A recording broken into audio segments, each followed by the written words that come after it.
within the framework of the kind of nationalist aspirations that went into the Civil War, coming out of the Civil War very much helps explain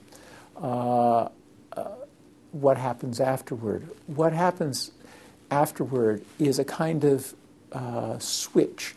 In 1860, if one are looking at the Civil War internationally, one could say that Bismarck's unification of Germany represented a kind of conservative nationalism, whereas what Lincoln ended up doing in the Civil War was a kind of liberal nationalism. If you look at 1890, you would find a conservative nationalism in both places.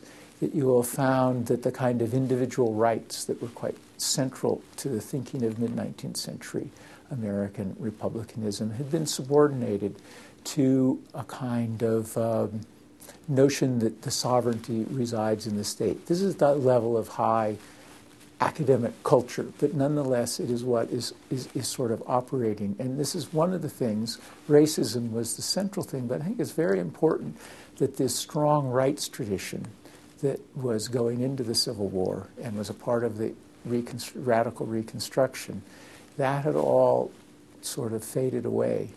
And nationalism, the importance of reconciliation, was more important than what the war really resulted in. And so they begin these reunions of soldiers. And the important thing is not which side fought for which side. It was that they all fought bravely, which was a point that Frederick Douglass continually complained about and said, you know, I think it's all well and good that we should have reconciliation, but we should not forget that some people fought to preserve slavery and other people fought to end it.